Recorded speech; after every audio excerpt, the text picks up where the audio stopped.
Mesdames et messieurs les personnels hospitaliers, mesdames et messieurs de l'association de défense de l'hôpital de Bagnères de Bigorre, mesdames et messieurs habitantes et habitants du Haut-Adour.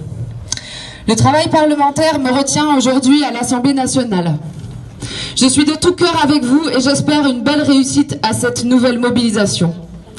Alors, bien sûr, nous aurions préféré que tout se passe comme le directeur général de l'ARS Occitanie s'y était engagé en octobre 2023. Mais force est de constater qu'aujourd'hui, le compte n'y est pas. Les usagers qui vont aux urgences de Bagnères doivent faire le 15 et sont presque systématiquement dirigés vers Tarbes, ce qui a pour conséquence de vider la fréquentation du service des urgences de Bagnères, quasiment fermé aujourd'hui, et de surcharger celui de Tarbes. Par ailleurs, il y avait aussi la promesse d'un scanner à l'hôpital de Bagnères.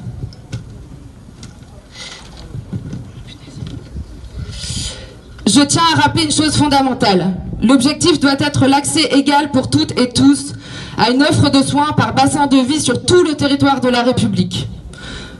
Il n'était pas prévu de vous appeler à une mobilisation. Les choses allaient dans le bon sens. Un directeur a été nommé. Des médecins urgentistes avaient posé leur candidature en vue d'un recrutement. Des lits de rééducation fonctionnelle ont pu réouvrir avec le recrutement de nouveaux médecins, ce qui nous a satisfaits. Depuis environ 3 ans que notre association de défense de l'hôpital existe, nous avons pu faire bouger les lignes en lien avec toutes les interventions des uns et des autres. Notre association, un certain nombre d'élus, l'implication des citoyens de la vallée. À l'issue de la plus forte manifestation que nous avons pu faire, le 4 octobre 2023, avec environ 2500 personnes dans les rues de Bagnères, un engagement très fort de l'ARS nous a donné beaucoup d'espoir pour que cet hôpital puisse vivre et se développer. L'engagement de l'ARS, annoncé par voie de presse en octobre 2024, assurer le maintien du service des urgences grâce à des recrutements de médecins urgentistes. Elle s'engageait à mettre en place un scanner sur le site de l'hôpital de Bagnères. Elle s'engageait à nommer un directeur dédié au seul hôpital de Bagnères. Seul ce dernier point de l'engagement a été tenu. Cela a été une grande victoire car ce poste avait disparu depuis plusieurs années. La gestion de l'hôpital allait enfin lui être confiée. Dès son arrivée, des lits en rééducation ont pu être réouverts avec l'arrivée de nouveaux médecins. Mais ça n'a pas duré, j'y reviendrai.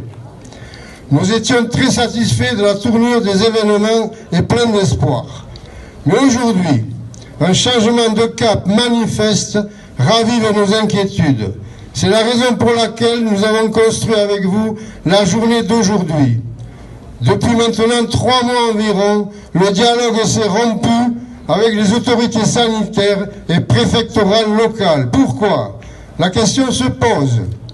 Alors que par le passé, les rencontres avec le nouveau directeur, la sous-préfète, étaient toujours cordiales et tenter de faire avancer les projets, nous sommes confrontés subitement à des refus de dialogue qui expliquent notre volonté de mobiliser la population. Je l'ai déjà dit à la dernière réunion des adhérents, mais pour illustrer ce climat nauséabond, nous avons même reçu un recommandé avec accusé de réception, non pas pour recevoir une information, mais pour nous faire la morale sur notre conduite. Nous alertons trop la...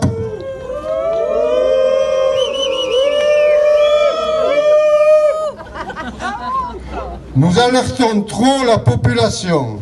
Cela ferait obstacle au bon déroulement des projets en cours selon le nouveau directeur.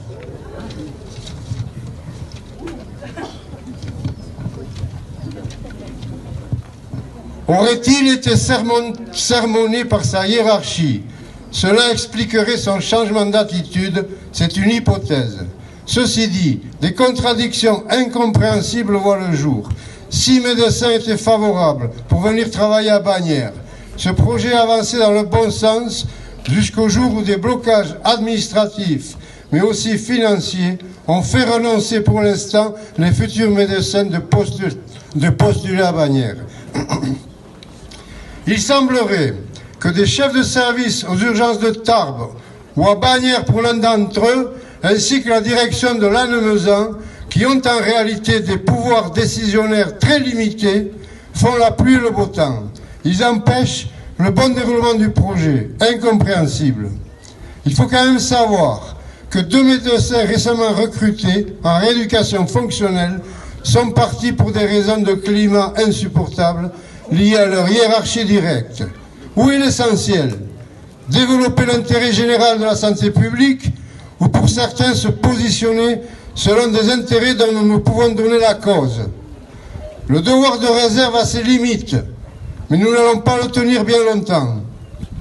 Dans le même temps où cette guerre des chefs indigne condamne la prise en charge des patients, l'ARS continue de favoriser dans le discours le recrutement de médecins sans délai et la mise en place d'un scanner.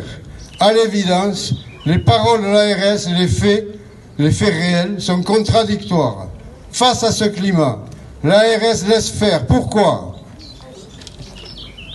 Il est impératif qu'elle prenne ses responsabilités. Elle a pris des engagements en octobre 2023, confirmés en octobre 2024. C'est à elle, et elle seule, en lien avec le directeur, de mettre de l'ordre dans cet imbroglio. C'est à elle de donner les directives avec fermeté pour qu'enfin des médecins soient recrutés dans de bonnes conditions afin d'ouvrir le service des urgences. Je vous rappelle, mais je pense que ça a été dit, que les urgences sont ouvertes 5 ou 6 jours par mois.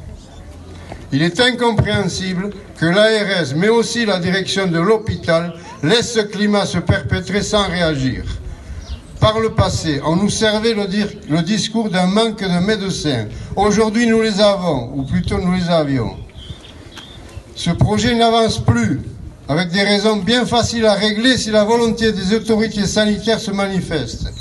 Je le répète, l'ARS doit intervenir fortement.